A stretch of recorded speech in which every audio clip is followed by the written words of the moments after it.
The following content is provided under a Creative Commons license. Your support will help MIT OpenCourseware continue to offer high-quality educational resources for free.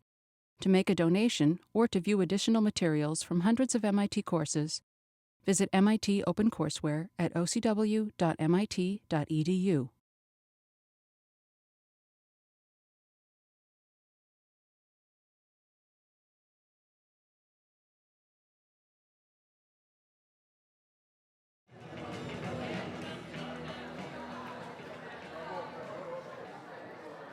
It was in 2010. Yes, that's right. It was in 2010. We were having our annual discussion about what we would dump from 6034 in order to make room for some other stuff, and we almost killed off neural nets. Now, that might seem strange because our heads are stuffed with neurons. If you open up your skull and pluck them all out, you don't think anymore. So it would seem that neural nets would be a fundamental and unassailable topic. But many of us felt that the neural models of the day weren't much in the way of faithful models of what actually goes inside our heads. And besides that, nobody had ever made a neural net that was worth a darn for doing anything. So we almost killed it off.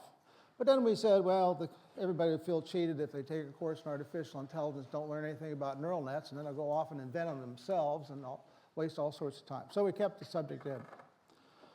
Then 2 years later, Jeff Hinton from the University of Toronto stunned the world with some neural net work he had done on recognizing and classifying pictures. And he published a paper from which I am now going to show you a couple of examples. Jeff's neural net, by the way, had 60 million parameters in it, and its purpose was to determine which of 1,000 categories best characterized a picture.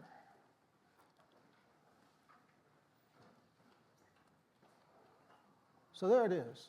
There's a sample of things that the Toronto neural net was able to recognize or make mistakes on.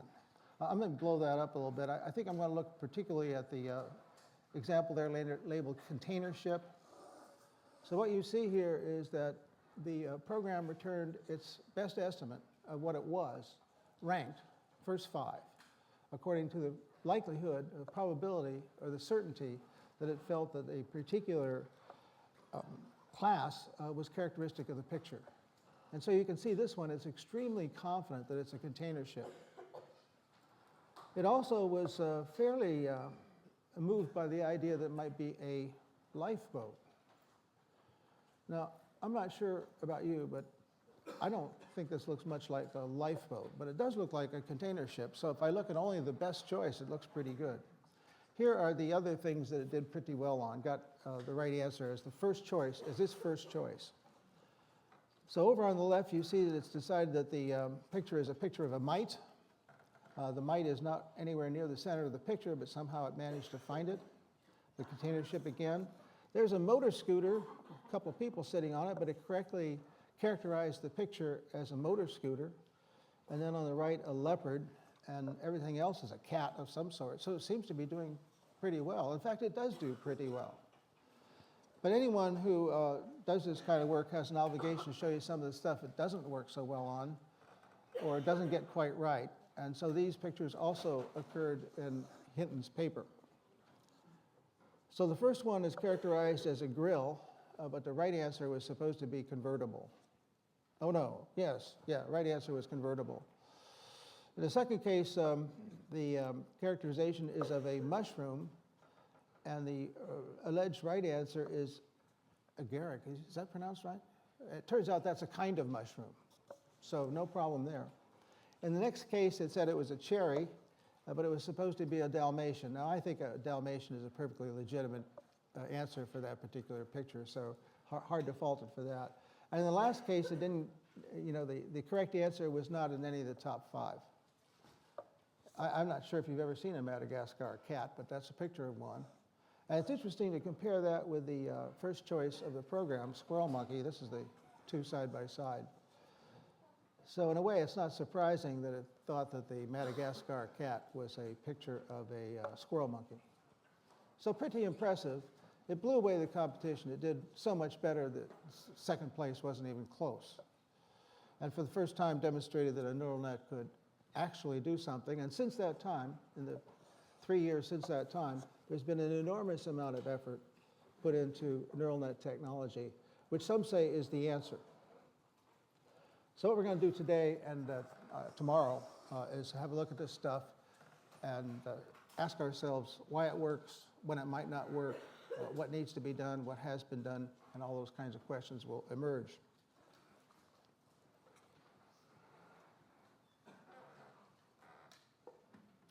So, I guess the first thing you do is to think about what it is that we are being inspired by. We're being inspired by those things that are inside our head, all 10 to the 11th of them. And so if we take one of those 10 to the 11th and look at it,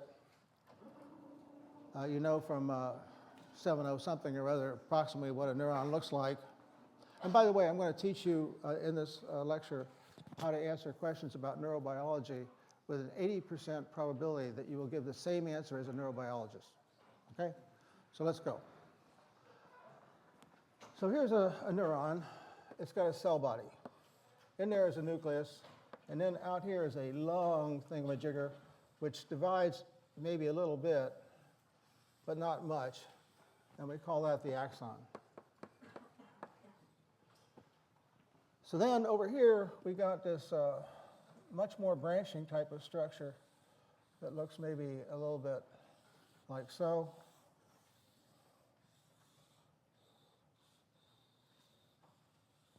I don't know, maybe like that. And this stuff branches a whole lot, and that part is called the dendritic tree.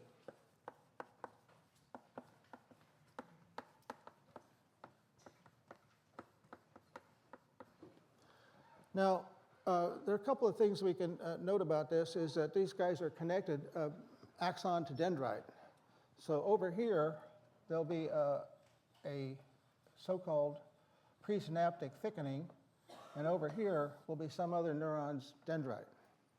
And likewise, over here, some other neuron's axon is coming in here and hitting the dendrite of, of the one that occupies most of our picture.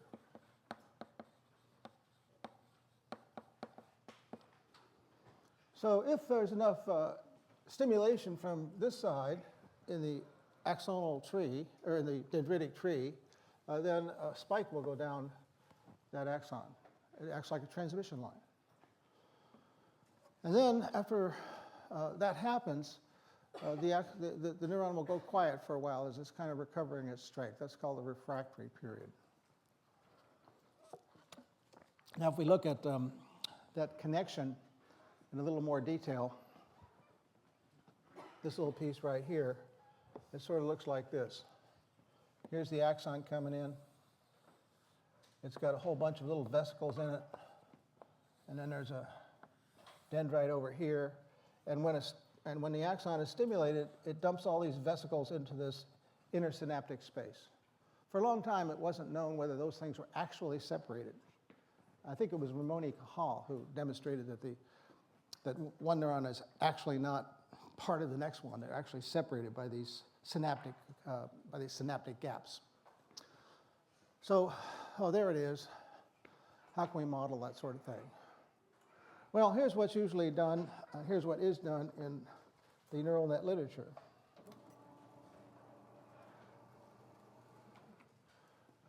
First of all, we've got some kind of binary input, because these things either fire or they don't fire. So it's an all or none kind of situation. So over here we have some kind of input value. We'll call it x1, and it's either a 0 or a 1. So it comes in here, and then it gets multiplied times some kind of weight. We'll call it W, 1. So this part here is sort of modeling this synaptic connection. It may be more or less strong, and if it's more strong, this weight goes up, and if it's less strong, this weight goes down. So that's the that's the influence, that reflects the influence of the synapse on whether or not the whole axon decides it's stimulated. Then we got other inputs down here. X sub n, also 0, 1. It's also multiplied by a weight. We'll call that W sub n. And now we have to somehow represent the way in which these inputs are collected together, how they have collective force. And we're going to model that very, very simply just by saying, okay, we'll run them through a summer, like so. But then we have to decide if the collective influence of all of those inputs is sufficient to make the neuron fire. So we're going to do that by running this guy through a threshold box like so. Here is what the box looks like in terms of the relationship between the input and the output. And what you can see here is that nothing happens until the input exceeds some threshold t. If that happens, then the output z is a 1, otherwise it's a 0. So binary in, binary out. We model the synaptic weights by these multipliers. We model the accumulative effect of all that's input to the neuron by a summer. We decide if it's going to be an all or none 1 by running it through this threshold box and seeing if the sum products add up to more than the threshold. If so, we get a 1. So what, in the end, are we, in fact, modeling? Well, with this model, we have, number 1, all or none. Number 2, cumulative influence.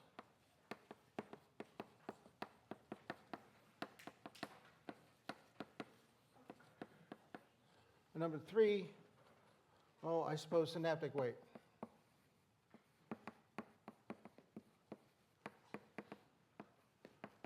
But that's not all that there might be to model in a real neuron. We might want to deal with the refractory period.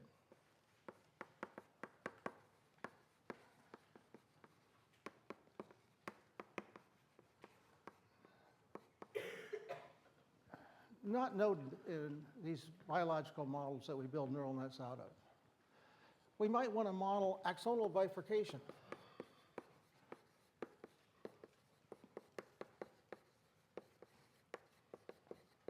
We do get some division in the axon of the neuron, and it turns out that that pulse will either go down one branch or the other.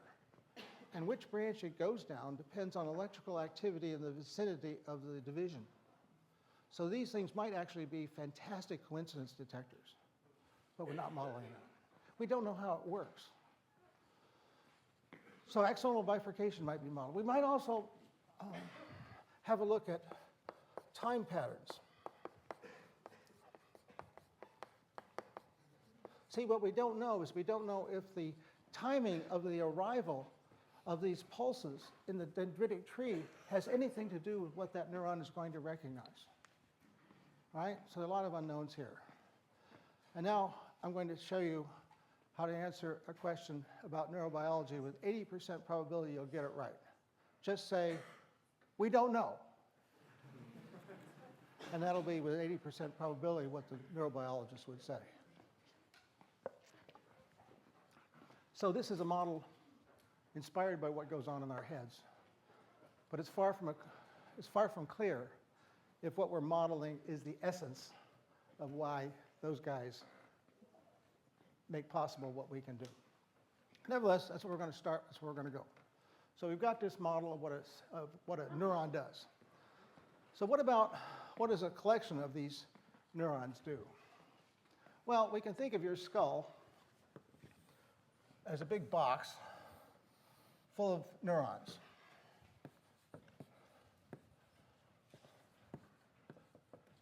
Maybe a better way to think of this is that your head is full of neurons, and they in turn are full of weights and thresholds, like so. So into this box come a variety of inputs, x1 through M. And these find their way to the inside of this gaggle of neurons. And out here come a bunch of outputs, Z1 through Zn. And there are a whole bunch of these maybe, like so. And there are a lot of inputs like so. And somehow these inputs, through the influence of the weights and the thresholds, come out as a set of outputs. So we can write that down a little fancier by just saying that Z is a vector which is a function of, well, certainly the input vector, but also the weight vector and the threshold vector. So that's all a neural net is. And when we train a neural net, all we're going to be able to do is adjust those weights and thresholds so that what we get out is what we want. So a neural net is a function approximator. It's good to think about that. It's a function approximator. So maybe we've got some sample data that gives us an output vector that's desired as a function, as another function of the input. Forgetting about what the weights and the thresholds are, that's what we want to get out. And so how well we're doing can be figured out by comparing the desired value with the actual value. So we might think then that we can get a handle on how well we're doing by constructing some performance function, which is determined by the desired vector and the input vector. Sorry, the desired vector and the actual output vector for some particular input, or for some set of inputs. And the question is, what should that function be? How should we measure performance, given that we have what we want out of here and what we actually got out of here? Well, one simple thing to do is just to measure the magnitude of the difference. That makes sense. But of course, that would give us a performance function that is a function of the distance between those vectors would look like this. But that turns out to be mathematically inconvenient in the end. So how do you think we're going to tart it up a little bit? What's that? Well, no, I don't know. How about just we square it? And that way, we're going to go from this little sharp point down there to something that looks more like that. So it's best when the difference is 0, of course, and it gets worse as you move away from 0. But what we're trying to do here is we're trying to get to a minimum value. And I hope you'll forgive me. I just don't like the direction we're going here, because I like to think in terms of improvement as going uphill instead of downhill. So I'm going to dress this up just one more step, put a minus sign out there, and then our performance function looks like this. It's always negative, and it gets, and the best value it can possibly be is 0. So that's what we're going to use, just because I am who I am. And it doesn't matter, right? Still, you're trying to either minimize or maximize some performance function. Okay, so what are we going to do? I guess what we could do is we could treat this thing, well, we already know what to do. I'm not even sure why we're devoting a lecture to this, because it's clear that what we're trying to do is we're trying to take our weights and our thresholds and adjust them so as to maximize performance. So we can make a little contour map here with a simple neural net with just 2 weights in it. And maybe it looks like this, contour map. And at any given time, we've got a particular W1 and particular W2, and we're trying to find a better W1 and W2. So here we are right now, and there's the contour map, and this is 6034, so what do? It's a simple matter of hill climbing, right? So we'll take a step in every direction. If we take a step in that direction, not so hot. That actually goes pretty bad. These two are really ugly. But that one takes us up a hill a little bit. So we're done, except that I just mentioned that Hinton's neural net has 60 million parameters in it. So we're not going to hill climb with 60 million parameters because that's, it explodes exponentially in the number of weights you've got to deal with, the number of steps you can take. So this approach is computationally intractable. Fortunately, you've all taken 801, 1801, or the equivalent thereof. So you have a better idea. Instead of just taking a step in every direction, what we're going to do is we're going to take some partial derivatives. And we're going to see what they suggest to us in terms of how we're going to get around in this space. So we might have the partial of that performance function up there with respect to W1. And we might also take the partial derivative of that guy with respect to W2. And these will tell us how much improvement we're getting by making a little movement in those directions, right? How much it changes given that we're just going right along the axis. So maybe what we ought to do is if this guy is much bigger than this guy, it would suggest that we mostly want to move in this direction. Or to put it in 1801 terms, what we're going to do is we're going to follow the gradient. And so the change in the W vector is going to equal to this partial derivative times I plus this partial derivative times J. So what we're going to end up doing in this particular case by following that formula is moving off in that direction right up the steepest part of the hill. And how much we move is a question. So let's just have a rate constant R that decides how big our step is going to be. And now you'd think we were done. Well, too bad for our side, we're not done. There's a reason why we can't use gradient ascent, or in the case that I've drawn, or gradient descent if we take the performance function the other way. Why can't we use it? The remark is local maxima, and that is certainly true, but it's not our first obstacle. When does gradient ascent work? So you're using a step function. There's something wrong with our function. That's right. It's nonlinear, or it's discontinuous. So gradient ascent requires a continuous space, continuous surface. So too bad for our side. It isn't. So what to do? Well, nobody knew what to do for 25 years. People were screwing around with training neural nets for 25 years before Paul Werbos, sadly at Harvard, in 1974, gave us the answer. Now I want to tell you what the answer is. First part of the answer is those thresholds are annoying. They're just extra baggage to deal with.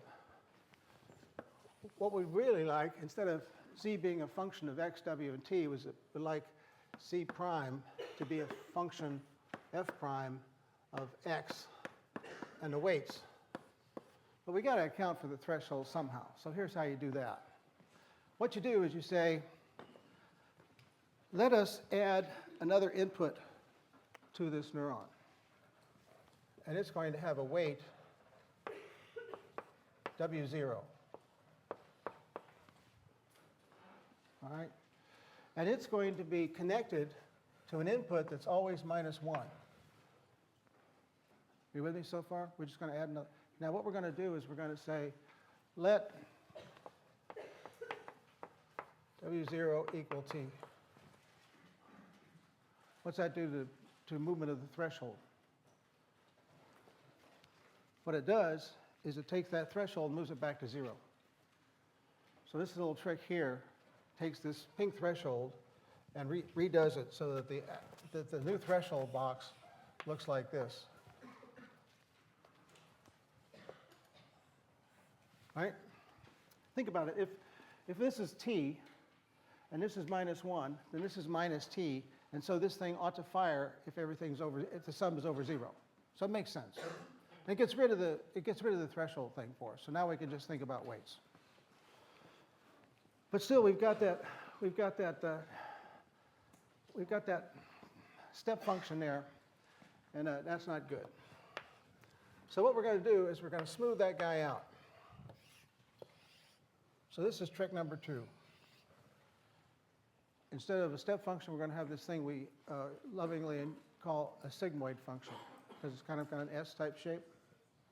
And the function we're going to use is this one. 1, well, better make it a little bit different. 1 over 1 plus e to the minus whatever the input is. Let's call the input alpha. Does that make sense? Let's see, if alpha is 0, then it's 1 over 1 plus 1. So it's 1/2. If alpha is extremely big, then e to the minus alpha is extremely small and it becomes 1. Goes up to an asymptotic value of 1 here. On the other hand, if alpha is extremely negative, then e to the minus alpha is extremely positive and it goes to 0 asymptotically. So we got the right look to that function. It's a very convenient function. Did God say that neurons ought to be, has that threshold ought to work like that? No, God didn't say so. Who said so? The math says so. It has the right shape and look and the math, and it turns out to have the right math, as we'll see in a moment. Okay? So let's see, where are we? We decided that what we'd like to do is take these partial derivatives.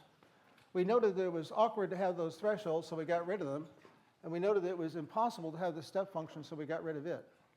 Now we're in a situation where we can actually take those partial derivatives and see if it gives us a way of training the neural net so as to bring the actual output into alignment with what we desire. All right? So to deal with that, we're going to have to work with the world's simplest neural net. Now, if we've got one neuron, it's not a net. But if we've got 2 word neurons, we've got a net. It turns out that's the world's simplest neuron. So we're going to look at it. Not 60 million parameters, but just a few. Actually, just 2 parameters. So let's draw it out. We've got an input x. That goes into a multiplier, and it gets multiplied times W1. Then that goes into a sigmoid box, like so. We'll call this P1, by the way, product number 1. Out here comes y. Y gets multiplied times another weight. We'll call that W2. Then that produces another product, which we'll call P2. And that goes into a sigmoid box. And then that comes out as z. And z is the number that we use to determine how well we're doing. And our performance is actually going to be, our performance function P is going to be 1/2 minus 1/2, because I like things going in that direction, times the difference between the desired output and the actual output squared. Okay, so now let's decide what those partial derivatives are going to be. Oh, let me do it over here.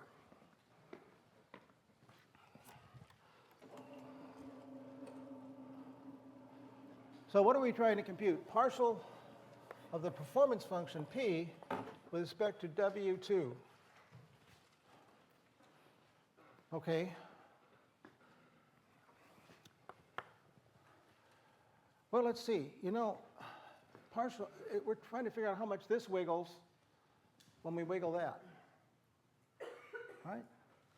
But you know, it goes through this variable P2. And so maybe what we can do is figure out how much this wiggles when we wiggle, how much Z wiggles when we wiggle P2, and then how much P2 wiggles when we wiggle W2. And just multiply those together. I forget, what's that called? In 1800 something or other? The chain rule. So what we're going to do is we're going to rewrite that partial derivative using chain rule. And all it's doing is saying that there's an intermediate variable, and we can compute how much that end wiggles with respect to how much that end wiggles by multiplying the how much the other guys wiggle. Let me write it down. It makes more sense in mathematics. So that's going to be equal to the partial of P with respect to Z times the partial of P, partial of z with respect to P2. Keep me on track here. Partial of z with respect to W2. Now I'm going to do something for which I will hate myself. I'm going to erase something on the board. I don't like to do that. But you know what I'm going to do, don't you? I'm going to say, this is true by a chain rule. But look, I can take this guy here and screw around with it with a chain rule too. And in fact, what I'm going to do is I'm going to replace that with partial of z with respect to P2 and partial of P2 with respect to W2. Right? So I didn't erase it after all, but you can see what I'm going to do next. I'm going to do the same thing with the other partial derivative, but this time instead of writing down and writing over, I'm just going to expand it all out in one go, I think. So partial of P with respect to W1 is equal to the partial of P with respect to Z, the partial of Z with respect to P2, the partial of P2 with respect to what? Y? Partial of Y with respect to P1, partial of P1 with respect to W1. So that's just kind of going like a zipper down that string of variables, expanding each by using the chain rule until we got to the end. So there are some expressions that provide those partial derivatives. But now, if you'll forgive me, it was convenient to write them out that way, because that matched the intuition in my head, but I'm just going to turn them around. I'm not, it's just a product, I'm just going to turn them around. So partial P2, partial W2, times partial of Z, partial P2, times the partial of P with respect to Z, same thing. And now this one. Keep me on track, because if there's a mutation here, it will be fatal. Partial of P1, partial W1, partial of Y, partial P1, partial P2, partial of Y, partial of Z times a partial of P2, partial of performance function with respect to Z. Okay. Now all we have to do is figure out what those partials are, and we have solved this little simple neural net. So it's going to be easy. Oh, where is my board space? Let's see, partial of P2 with respect to what? Partial, that's the product. Partial of Z, partial of the performance function with respect to Z. Oh, now I can see why I wrote it down this way. Let's see, it's going to just be D minus Z. We can do that one in our head.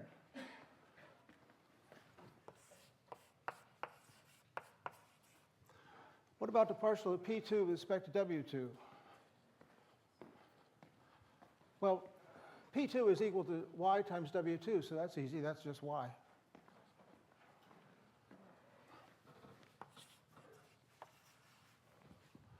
And now all we have to do is figure out the partial of Z with respect to P2. Oh, crapola. It's going through this threshold box, so I don't know exactly what that partial derivative is. So we'll have to figure that out, right? Because the function relating them is this guy here. And so we have to figure out the partial of that with respect to alpha. All right, so we got to do it. There's no way around it. So we have to destroy something. Okay, we're going to destroy our neuron.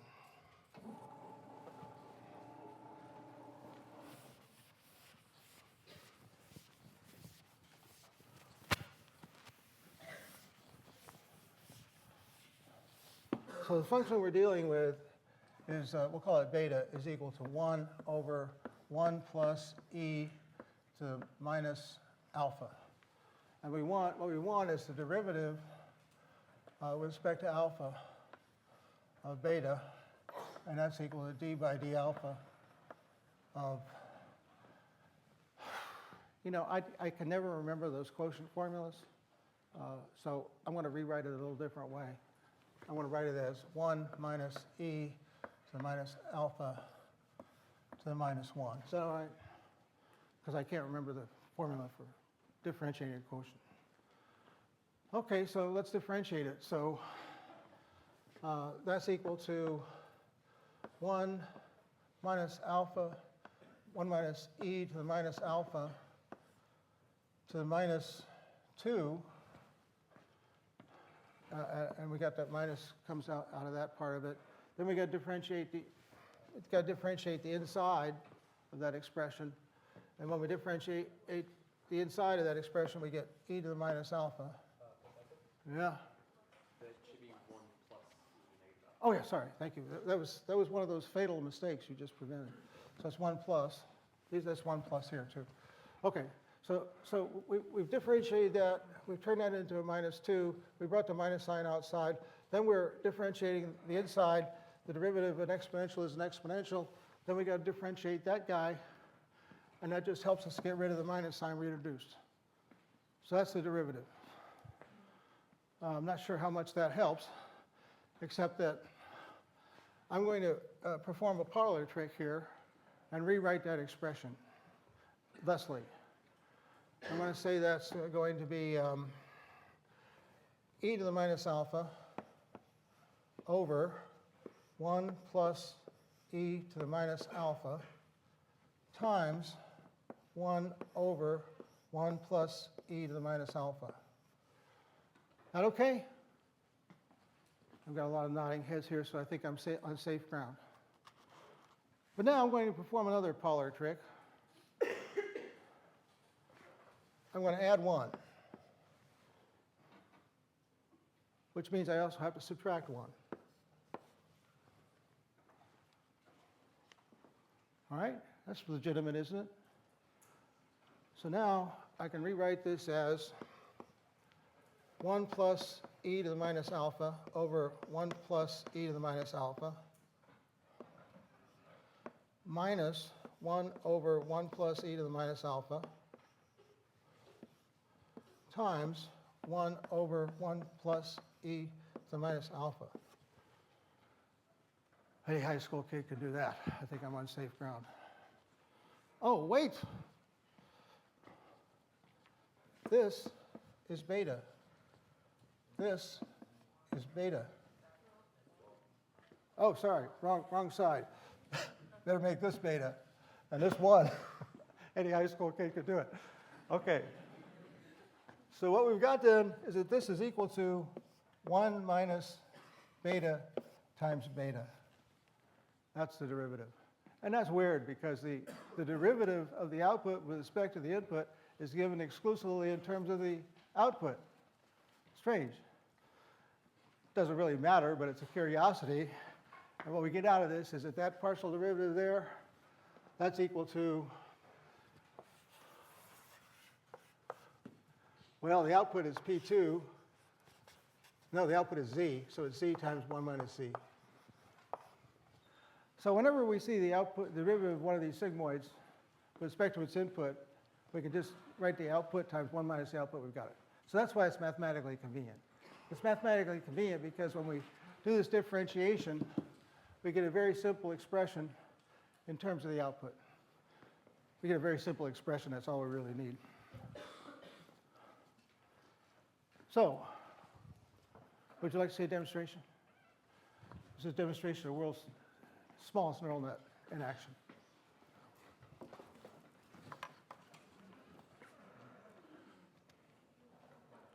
Where is neural nets? There we go.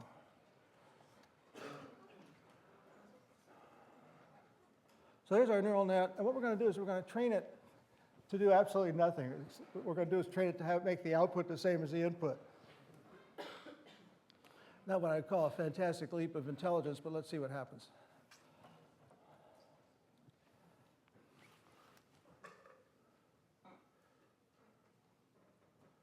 Wow, nothing's happening.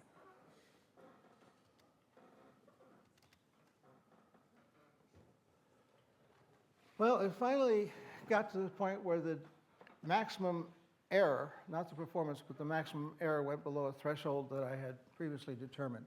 So if you look at the input here and compare that with the desired output on the far right, you see it produces an output which, compared with the desired output, is pretty close. So we can test the other way, like so, and we can see that the desired output is pretty close to the actual output in that case too. And it took 694 iterations to get that done. Let's try it again.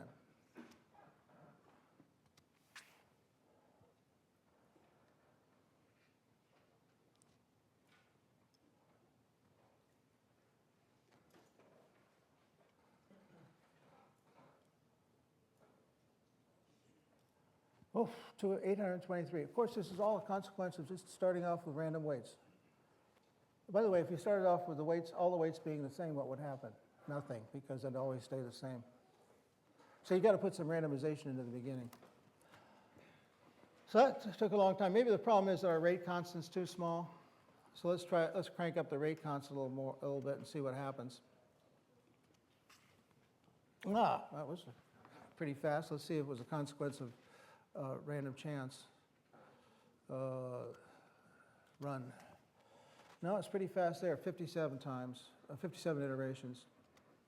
Third try, 67. So it looks like my initial rate constant was too small. So if 0.5 was not as good as 5.0, why don't we crank it up to 50 and see what happens? Oh, in this case, 124. Let's try it again. Ah, in this case, 117. So it's actually gotten worse. And not only has it gotten worse, you'll see that there's a little bit of instability showing up as it courses along its way toward a solution. So what it looks like is that if you've got a rate constant that's too small, it takes forever. If you've got a rate constant that's too big, it can sort of jump too far. As in my diagram, which is somewhere underneath the board, you can go all the way across the hill and get to the other side. So you have to be careful about the rate constant. So what you really want to do is you want your rate constant to vary with what's happening as you progress toward an optimal performance. So if your performance is going down when you make the jump, you know you've got a rate constant that's too big.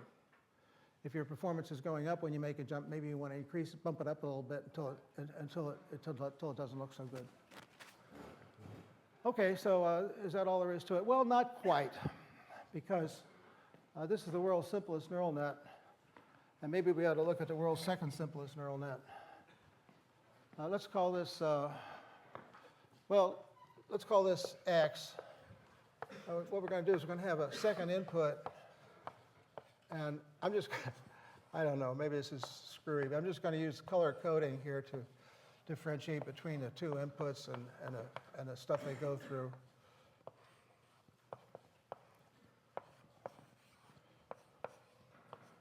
Maybe I'll call this Z2 and this Z1 and this X1 and X2. Now if I do that, if I've got two inputs and two outputs, then my performance function is going to have two numbers in it, the two desired values and the two actual values. And I'm going to have two inputs. But you know, it's the same stuff. I just repeat what I did in white, only I make it orange.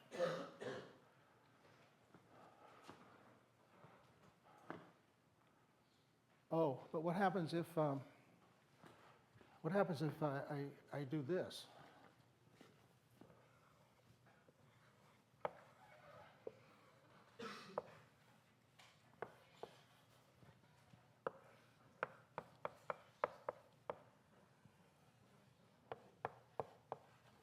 Say, put a little cross connections in there.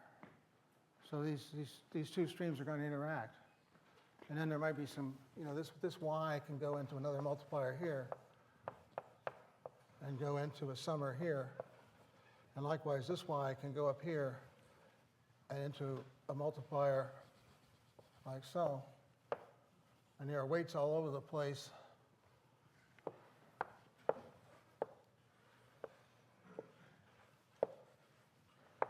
like so.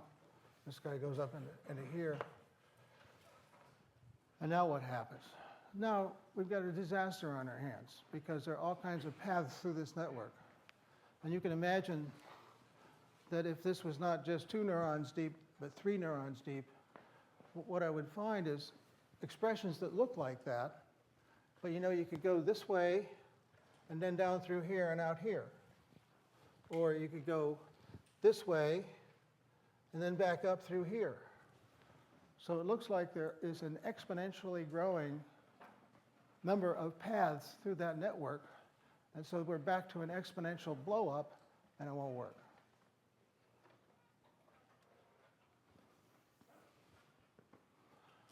Yeah, it won't work, except that we need to let the math sink to us a little bit, and we need to look at the picture. And the reason I turned this guy around was actually because, from the point of view of letting the math sink to us, this piece here is the same as this piece here.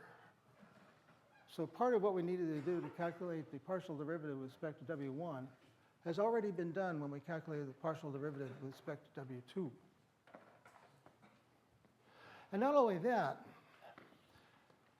if we calculated the partial with respect to these green W's at both levels, what we would discover is that that sort of repetition occurs over and over again.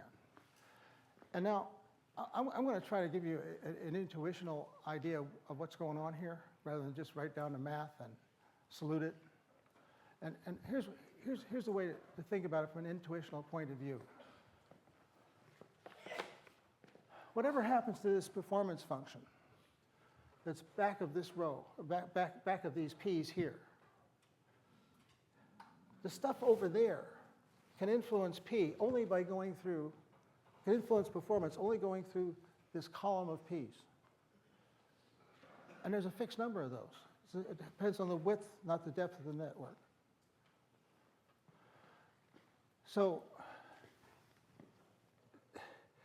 the influence of that stuff back there on P is going to end up going through these guys, and it's going to end up being so that we're going to discover that a lot of what we need to compute in one column has already been computed in the column on the right.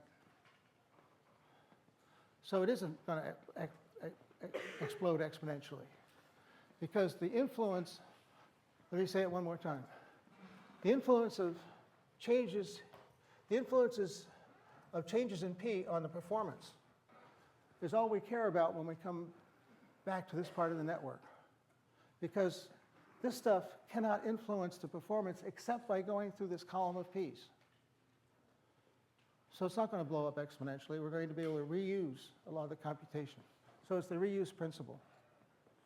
Have we ever seen the reuse principle at work before? Not exactly, but you remember that little business about the extended list? We know that we've seen how, we know we've seen something before, so we can stop computing. It's like that. We're going to be able to reuse the computation that so we've already done so as to prevent an exponential blowup. By the way, for those of you who know about fast Fourier transform, same kind of idea. Reuse of partial results. So in the end, what can we say about this stuff? In the end, what we can say is that it's linear in depth. That is to say, if we increase the number of layers, the so-called depth, then we're going to increase the amount of computation necessary in a linear way, because the computation we need in any column is going to be fixed. What about how it goes with respect to the width? Well, with respect to the width, any neuron here can be connected to any neuron in the next row. So the amount of work we're going to have to do will be proportional to the number of connections. So with respect to width, it's going to be W squared. But the fact is that in the end, this stuff is readily computed. And this, phenomenally enough, was overlooked for 25 years. So what did it take what is it in the end? In the end, it's an extremely simple idea. All great ideas are simple. How come there aren't more of them? Well, because frequently that simplicity involves finding a couple tricks and making a couple of observations. So usually we humans hardly ever go beyond one trick or one observation, but if you cascade a few together, sometimes something miraculous falls out that looks in retrospect extremely simple. So that's why we got the reuse principle at work. We're on a reuse computation. In this case, the miracle was a consequence of 2 tricks plus an observation, and the overall idea is all great ideas are simple and easy to overlook for a quarter century.